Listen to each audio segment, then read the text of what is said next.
Muy bien, ahí está el título que lleva el estudio de esta noche. Hoy vamos a ver la entrevista que le hicieron a Juan el Bautista.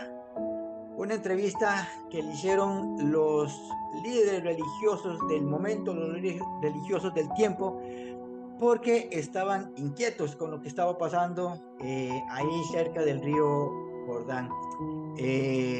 Vamos a ver las respuestas de Juan el Bautista que nos van a traer una buena enseñanza de conducta, una buena enseñanza para responder nosotros, una buena enseñanza de humildad, una buena enseñanza de compromiso, que son las respuestas que Juan el Bautista da a estas personas que llegaron a entrevistarlo, a preguntarle qué estaba pasando con él en ese momento. Nos vamos a ir al texto con el que iniciamos, San Juan 1:19. Dice el texto así: este es el testimonio de Juan, dado cuando los judíos de Jerusalén enviaron unos sacerdotes y levitas a Juan y le preguntaron. Ahí empieza la entrevista. Solamente para ponernos en contexto, el libro de Juan resalta la deidad de Jesús, de su evangelio. Tal vez por eso es importante ver las respuestas que tiene Juan con respecto a esas preguntas que le hacen estos líderes religiosos. Estaban inquietos porque el surgir de este hombre, sus prédicas, sus enseñanzas, inclusive hasta sus regaños, como les hablaba y todo, inquietaron a los líderes. Líderes que estaban esperando al Mesías también. Ellos creían verdaderamente que el Mesías, la promesa de este Salvador era real, iba a llegar. El problema es que su misma religiosidad les nubló la vista, les tapó, su mismo orgullo no les permitió poder captar que el Mesías ya estaba ahí y hablaba con ellos. Inclusive cuando Jesús les regañaba, en lugar de entender la enseñanza, se enojaban, se airaban contra él. Entonces su misma religiosidad y orgullo les nubló la vista, pero en verdad sí estaban esperando la llegada del Mesías. Entonces, claro, llegan los fariseos, los levitas, los sacerdotes y empiezan a hacer una serie de preguntas a Juan. Y lo primero que preguntan es: ¿quién eres tú? Y Juan, dice el texto, el versículo 19 y 20, sin titubear, sin ocultar la verdad, dice: yo no soy el Mesías. Ah, primera pregunta, primera respuesta curiosa, porque Juan no responde directamente quién es él. Le preguntan: ¿quién eres tú? Y su respuesta no es quién es, sino quién no es. Esto es porque Juan entendía que lo que venían ellos a averiguar es si era el Mesías. Juan sabía que él no era el punto de atracción en ese momento. Ellos venían con la inquietud de que si él era el que estaban esperando. Entonces la respuesta de Juan es de una vez quién no es, para que no se hagan ilusiones, no estén pensando lo que no deben de pensar, no se crean lo que no deben de creer y no den expectativas falsas de quién es él. Entonces de una vez dice: yo no soy el Mesías. Ese término Mesías lo hemos visto antes, es el término hebreo del término griego que es Cristo, que significa ungido o escogido. Entonces, lo que responde Juan es que él no es el Cristo, él no es el ungido, él no es el escogido, el que la profecía declara, él no lo es. Y esto es porque él resalta el grado de importancia. Podría haber respondido de una vez diciendo quién es él, pero no lo hace, sino que lo que hace es poner el grado de importancia, dando a entender que aquí el importante en todo esto es el Mesías esperado.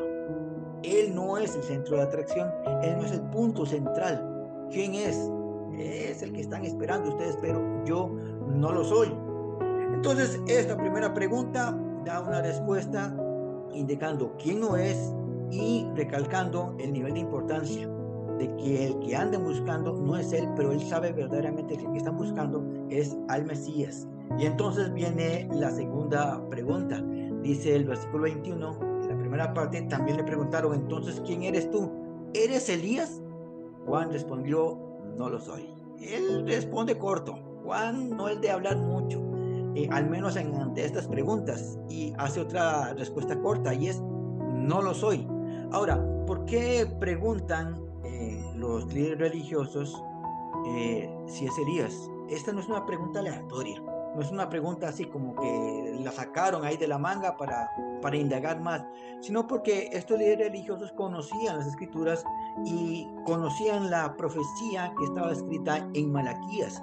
Ellos las tenían que haber leído, y entonces yo me imagino que ellos atando cabos, ok, no es el Mesías, entonces recuerden lo que dice la escritura, la profecía, debe ser el profeta Elías.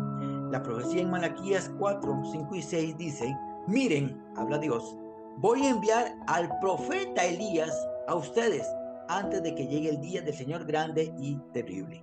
Elías ayudará a reconciliar a los hijos con sus padres. No vaya a ser que venga yo y destruya la tierra por completo. Vean acá, esa es la profecía que ellos entienden, que ellos conocen. La profecía acerca de que Elías va a volver. Ahora, la profecía dice que Dios va a enviar a Elías. Ahora, no es de forma literal. Jesús, de hecho, habla acerca de Juan el Bautista haciendo esta mención allá en Mateo 11:14. Y vean lo que le decía Jesús mismo, ya pasado este tiempo de Juan el Bautista, a las personas que estaban cerca, y les decía, si tú crees en lo que dice la ley y los profetas, entonces creerás que Juan el Bautista es Elías, el profeta que iba a venir. Entonces, lo que está diciendo Jesús acá es que Juan el Bautista iba a ser la profecía cumplida de Elías en estos tiempos, o en esos tiempos, ¿verdad? Que era lo que estaba declarando Jesús en ese momento. Entonces, ante la pregunta, ¿eres Elías? Juan simplemente respondió, no lo soy. Juan, como decía ahora, vino a cumplir lo que la profecía declaraba. La profecía hablaba acerca de este enviado, de este profeta Elías que iba a llegar en estos tiempos. No es Elías, pero venía a cumplir con esa profecía. Entonces viene otra pregunta, y la pregunta es entonces, si no eres el profeta Elías, ¿eres tú el profeta? Nada más, sin nombre, el profeta. Y él contestó, no. Era más fácil sacarle un pellizco a un vidrio que una respuesta larga a Juan el Bautista. Primero dijo, no soy el Mesías. Después se fue una respuesta más corta, no lo soy. Y ahora más corta todavía, la respuesta sencilla es no. Y preguntan ahora por el profeta. Nuevamente los sacerdotes están aludiendo a las escrituras, a las profecías acerca de quién iba a venir.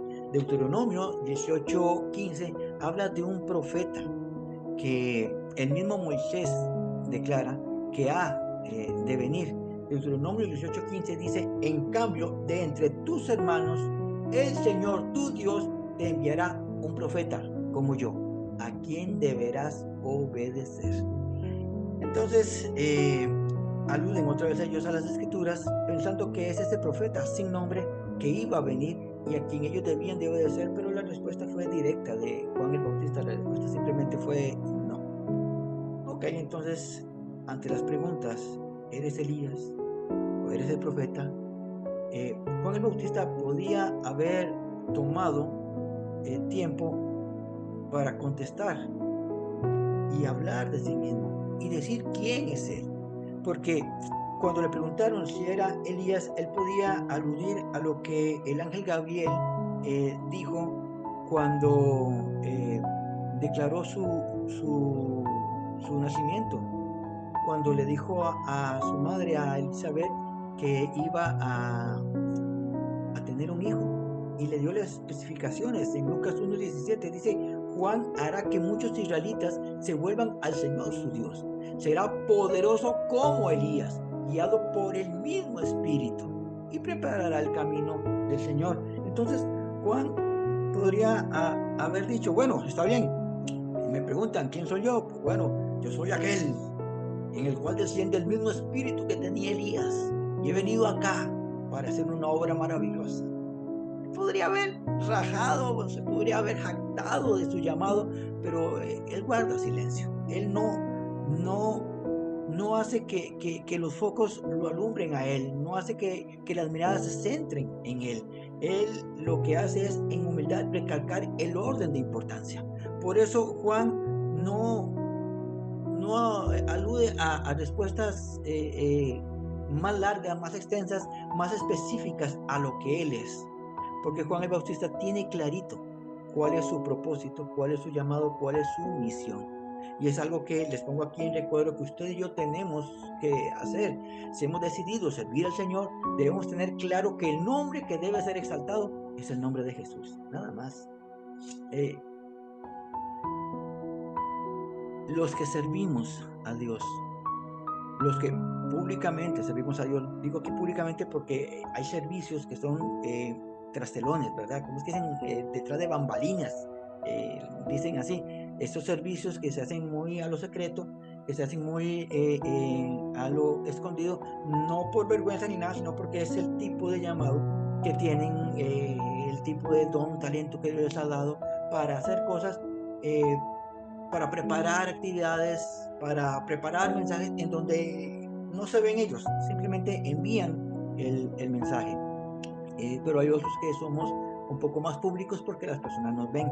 Bueno, pues de una forma o de otra, tenemos que tener claro que no es importante nuestro nombre, no es importante nuestro llamado en sí de publicarlo. Yo soy el maestro de la Biblia. No, ni siquiera es importante recalcar el nombre de la iglesia a la que pertenecemos, el nombre de la congregación o el nombre del pastor.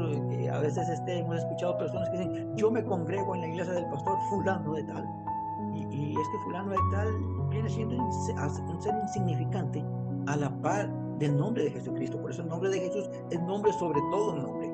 Juan lo entendía claro, ustedes y yo tenemos que tenerlo claro.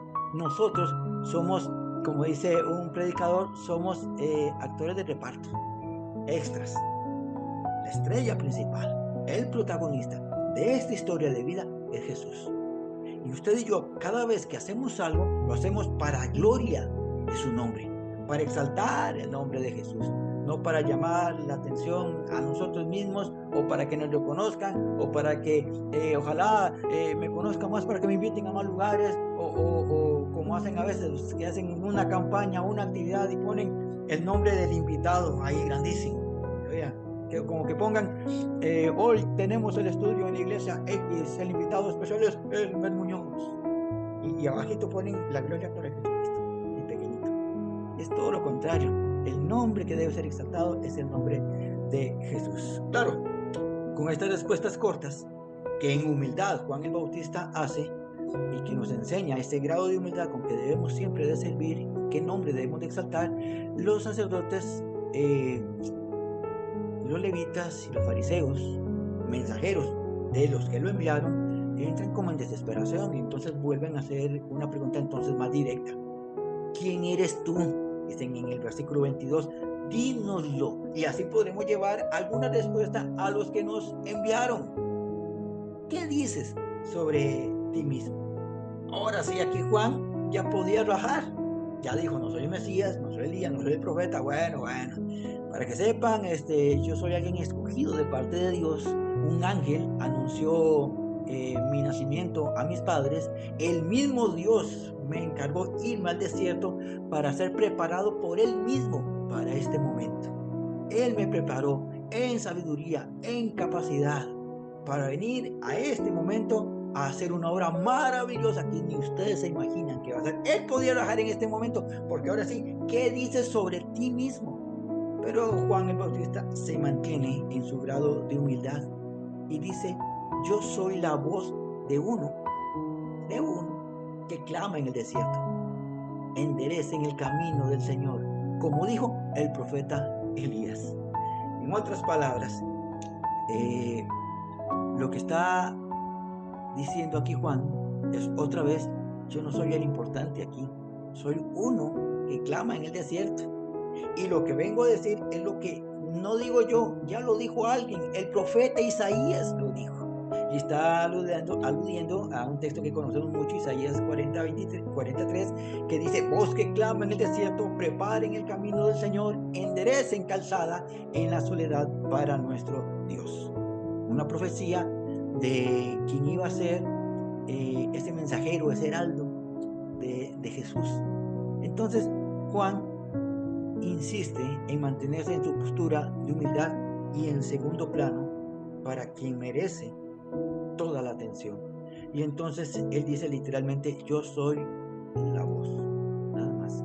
No soy el personaje principal. Mírenme, analícenme, vean quién soy yo. Ustedes no saben lo que el Dios me ha dicho a mí en secreto para venir a comunicar acá. No, yo simplemente soy la voz, nada más.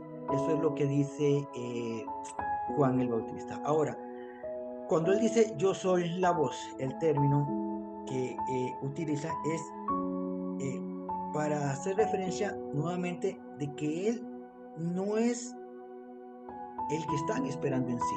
Él simplemente es el mensajero. Y el término griego phone se usa para declarar palabra, ruido o sonido. Se puede tomar el término phone como palabra. Yo la tomo más como sonido, que calza más acá, porque inclusive el término palabra describe más a Jesús. Juan 1:1, empezando, ustedes recuerdan este texto: en el principio era el verbo y el verbo era con Dios y el verbo era Dios. Juan 1:1. El término verbo que viene ahí viene del griego logos, que significa palabra, pero como una expresión divina. Entonces, él no está usando, Juan Bautista no está usando la palabra logos, está usando la palabra phoné. Por eso me voy más no al término palabra como se traduce del griego, sino me voy más al término sonido. Soy un sonido, porque yo soy la voz, la palabra de Jesús. Eso es la palabra. Él es el verbo hecho carne. Y dice: el verbo era Dios, el verbo es Dios, esa palabra hecha carne es Dios. Entonces él no usa ese término logos, sino usa el término phoné, todavía como bajando más su estatus, por decirlo así, bajando más su estatus para que sea la palabra, ese verbo hecho carne, sea el que reciba toda la exaltación. Y me llama la atención también cuando dice uno. Dice: yo soy la voz de uno, no el único. Vean que no dice yo soy la voz del único que puede hablar de parte de Dios por el que ha de venir. No, soy uno. O sea, soy yo como pudo haber sido cualquiera. Entonces, no es el único, ni mucho menos es el último. Porque entendemos que ustedes y yo también somos uno de muchos que claman en el desierto, claman en la ciudad, claman en su trabajo, claman en su casa, claman en su barrio, claman de que Jesucristo va a venir, así como lo estaba haciendo Juan el Bautista. Él simplemente dice: soy uno más, no el único y mucho menos el último, que clama en el desierto. La traducción del texto original dice literalmente uno que hace sonido de clamor. Por eso el término phoné, que se traduce palabra, pero también se traduce como ruido o sonido, me voy por el sonido. Literalmente lo traduce el original: uno que hace sonido en el desierto. Juan sí habla de sí mismo e insiste que es solo un mensajero. Si hay algo que recalca aquí Juan de sí mismo, es que él simplemente es una voz, es simplemente un mensajero. Ha hecho todo para que las personas que lo están interrogando, que lo están entrevistando, dejen de poner la mirada en él. Solo escuchen, no me vean, solo escuchen lo que estoy diciendo, pongan atención a lo que estoy diciendo, que esto es lo que le costaba le costaba y les costó a los fariseos y los sacerdotes, les costó entender y algunos lo lograron comprender. Pero no me vean, pongan atención a lo que les estoy diciendo.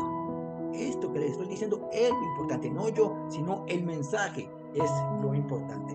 Y dice: soy uno que clama en el desierto, como lo dijo el profeta Isaías. ¿Qué es lo que está clamando? ¿Qué es lo que está declarando Juan Bautista? Dice: enderecen el camino del Señor.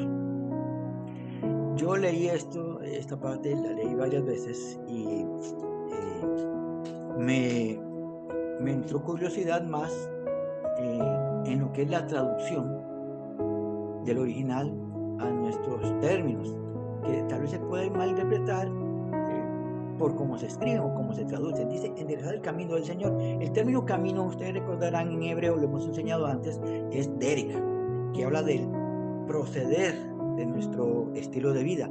El término en griego hodos es el mismo término que habla de proceder. Dicen enderecen el proceder del Señor. Aquí donde dije yo, algo no está bien traducido, porque primero el camino del Señor no está torcido, y segundo, el proceder del Señor no hay que enderezarlo, porque el Señor es perfecto. Entonces, ¿por qué traducen enderecen el camino del Señor? Bueno, es la traducción que se da.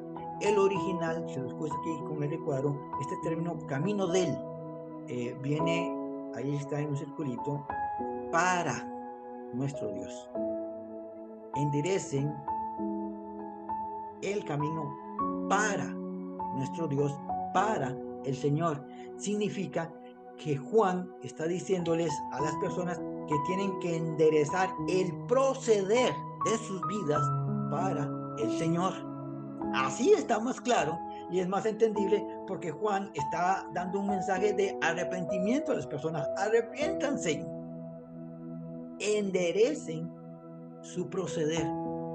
Para ellos mismos, no. Para los sacerdotes, no. Para que tengan más amigos, no. Enderecen su proceder para el Señor. O sea, su conducta tiene que mejorar. Ese es el mensaje que está haciendo Juan el Bautista de arrepentimiento. Y ojo que este mensaje lo hacía Juan el Bautista a aquellas personas porque venía Jesucristo.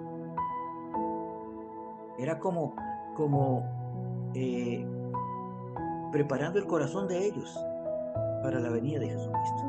Jesucristo llegó, murió, resucitó y se fue. Pero va a regresar. Dígame si este mensaje no calza para nosotros. Estoy hablando de los cristianos. Definitivamente para aquellos que no han aceptado a Jesús, para aquellos que aún no han entregado su vida o no han querido reconocer que existe un Dios a quien tienen que dar cuentas, definitivamente tienen que enderezar su proceder, su camino, su forma de actuar. Pero para nosotros, definitivamente tenemos que tomar este mensaje de forma personal y con un grado de importancia alta. Tenemos que enderezar nuestro proceder, nuestro caminar. ¿Por qué? Porque Jesucristo viene. Jesucristo viene pronto. Entonces, este mensaje de Juan el Bautista es contemporáneo. Fue para aquellos momentos de la primera venida de Jesucristo, se vuelve contemporáneo para nuestros tiempos, para la segunda venida de Cristo. Entonces es un buen llamado, empezando por este que está hablando, es un buen llamado para que usted y yo mejoremos nuestro proceder, mejoremos nuestro actuar, mejoremos nuestro reaccionar, nuestro pensar, porque todos tenemos que mejorar, de eso somos claritos todos. Todos tenemos algo que mejorar o mucho que mejorar, pero tomemos el mensaje de Juan el Bautista. Enderecen el camino para el Señor. Jesucristo viene pronto. Enderecemos nuestro proceder para cuando Él venga a nosotros. Juan el Bautista ha sido claro en sus respuestas, cortas pero claras. Juan dijo: yo solamente vengo acá a clamar lo que había dicho el profeta Isaías. Arrepiéntanse. En resumen, arrepiéntanse. Ok, entonces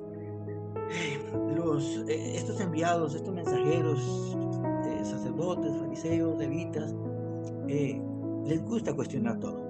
Les gusta cuestionar todo, y entonces le hacen otra pregunta, la última pregunta que le hacen, y es en el versículo 25. Entonces los mensajeros de los fariseos les preguntaron: si tú no eres el Mesías, ni Elías, ni el profeta, ¿por qué bautizas? Esto es una práctica no nueva en el Nuevo Testamento. Antiguamente, en el Antiguo Testamento, se hacían. ¿Recuerdan? Bueno, no, mejor no les bateo y después les busco el texto. Había una práctica de los sacerdotes de bautizar, ¿verdad? pero se deja de hacer, por un buen largo tiempo se deja de hacer, y más que ya pasan 400 años y no hay profeta en Israel, se deja de hacer, y aparece él y bautiza. Entonces dicen, tiene que ser el Mesías, pero no lo es. Tiene que ser un profeta como Elías o el profeta anunciado para que bautice. Pero si no es ninguno de ellos, ¿por qué bautizas? Es lo que le preguntan a él.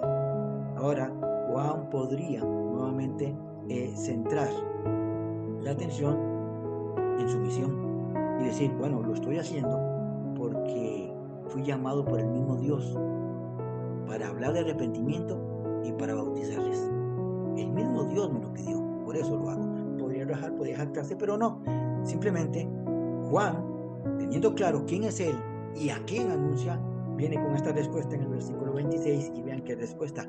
Yo bautizo con agua. Vamos, pongan atención a lo que estoy haciendo y estoy diciendo. Yo bautizo con agua, pero entre ustedes hay alguien que no conocen todavía, no conocen, y él viene después de mí. Yo no soy digno de desatar la correa de sus sandalias.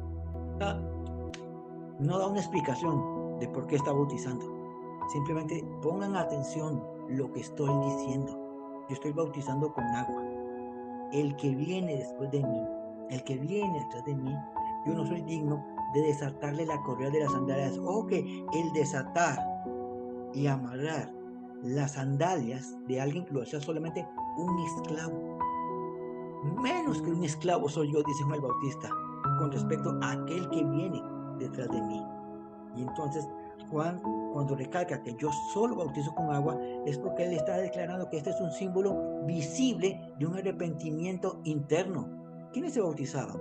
Los que aceptaban el mensaje de Juan el Bautista cuando le decían, arrepiéntanse, cambien su manera de vivir, enderecen su proceder, bautícense, no para perdón de pecados, no para limpieza de pecados, como un símbolo visible de su arrepentimiento. Un arrepentimiento interno, que es lo que hacemos nosotros cuando tenemos actividades en donde bautizamos a las personas. Yo me bauticé, lo más probable es que también se haya bautizado ya de grandes, ¿verdad? No hablo de bautismo de niños, sino bautismo de personas que ya con conciencia entienden qué es lo que están haciendo. Nos bautizamos de forma simbólica, pero visible a las personas, indicando que ahora somos seguidores de Cristo. Me arrepiento de mi mala manera de vivir, de mi torpe manera de vivir, de mi independiente manera de vivir, para ahora vivir dependiendo de Cristo. Ahora soy una nueva persona. Eso es simbólico de lo que está ocurriendo dentro de nosotros cuando nos bautizamos. Si alguno nos ha bautizado, es algo maravilloso poder expresar públicamente la decisión de seguir a Cristo. Bueno, un símbolo visible del arrepentimiento interno. Pongo recuadro acá. Juan el Bautista nos da una lección, ojo, de humildad y obediencia, en reconocimiento de quién es el más importante en nuestra vida, en nuestra familia y ministerio. Mi amado y mi amada, en nuestra vida, oigan esto, su vida, mi vida, en nuestra vida, usted y yo no somos los protagonistas. Pero ¿cómo si es mi vida? En mi vida, yo no soy el protagonista, yo soy secundario. El protagonista en mi vida es Jesucristo.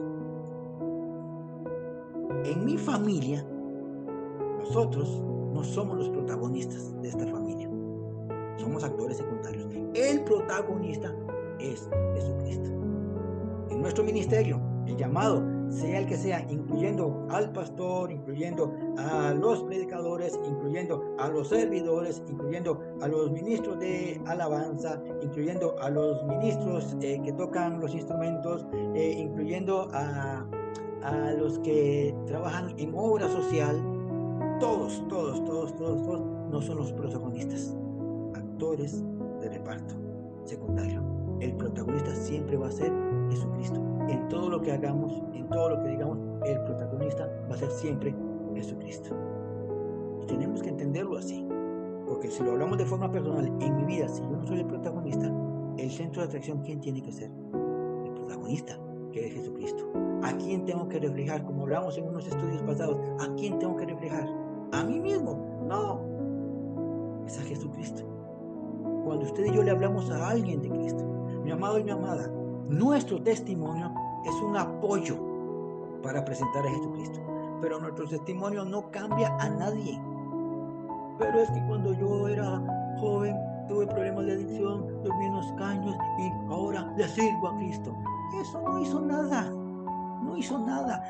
Puede decir la persona, oh, qué buena fuerza de voluntad, qué bien, qué bueno, le aplaudo por eso. Nada más lo que pueden reconocer. Pero cuando digo, como apoyo, tuve problemas de adicción hasta que conocí a Jesucristo. Él me sacó de ahí y me dio una nueva vida y puede transformar la vida suya y la de cualquiera, porque Él todo lo puede. Porque para Él no hay nada imposible. Porque para Él todo es posible. Porque Él restaura, sana, levanta, anima. Todo lo hace. Él. Nuestro testimonio es apoyo. Nada más, mi amado. No seamos como muchos que he escuchado que quieren cambiar a las personas, convencer a las personas de ir a la iglesia.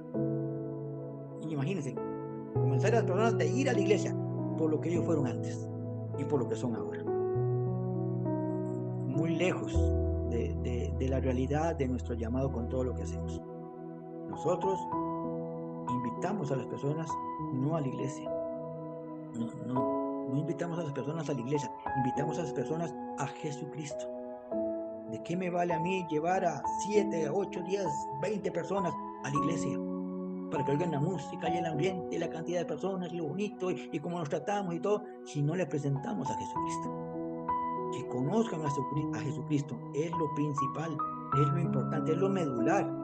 Y conociendo a Jesucristo, le vamos a invitar a donde nos reunimos los que conocemos a Jesucristo. Por eso yo siempre he pensado que nosotros no evangelizamos para llenar la iglesia. ¿Para qué? Para llenar el templo, no. Nosotros evangelizamos para que conozcan a Jesucristo. ¿A dónde se quiere congregar? Es decisión de cada persona. Le recomendamos, tal vez la nuestra, le recomendamos la nuestra o un lugar donde se adore y se alabe a Dios. Y que sea cristocéntrico y que sea bíblica la enseñanza. Una iglesia sana. Pero lo principal es Jesucristo. Es lo que ha hecho Juan el Bautista y es lo que nos enseña en esta noche, en este pasaje. Al día siguiente, Juan hace una declaración. Ya no lo están entrevistando. Ya pasó la entrevista. Ya los sacerdotes, los mensajeros de los sacerdotes, de los fariseos, se fueron y dijeron, no es el Mesías. Él dice que no es el Mesías. Él dice que no es Elías, que tampoco es el profeta. ¿Y quién es? No dijo. Simplemente dice que es alguien que está clamando arrepentimiento a las personas. ¿Por qué? Entonces Juan al día siguiente está en el río Jordán haciendo su trabajo, haciendo su llamado, y dice el versículo 29. Al día siguiente Juan vio que Jesús venía hacia él y dijo, miren, Él es el Cordero de Dios que quita el pecado del mundo. Juan que lo tenía clarito, dejen de verme a mí. Miren, este es el que he estado hablando, este es el importante, este es el que necesitan conocer. Esas palabras claves, miren, habla del Cordero, habla de quitar y habla del mundo. Estas palabras son claves para lo que está diciendo Juan el Bautista en este momento. Él ve a Jesús de largo y entonces cuando dice miren, es porque le está hablando a todos.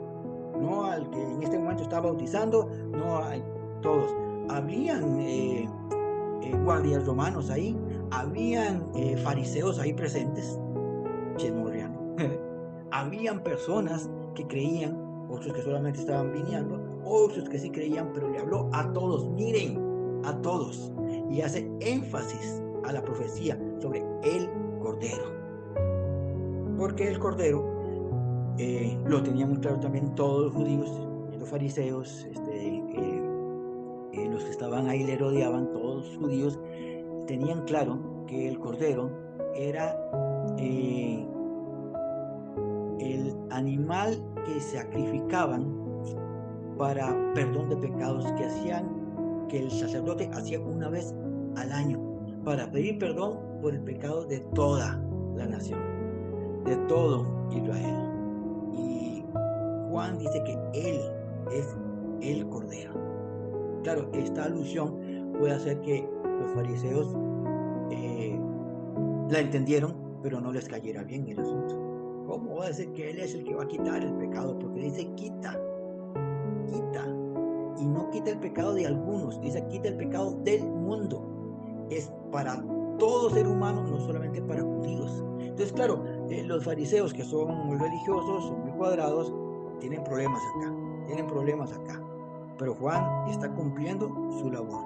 Se hace a un lado, se hace a un lado y dice, miren, dejen de verme a mí, miren, Él es el Cordero que quita el pecado de toda la humanidad. Más allá de nuestras fronteras, quita el pecado de todos. ¿Qué clase de enseñanza nos da Juan el Bautista? Cierro. Juan el Bautista era una voz que clamaba la venida de Jesucristo.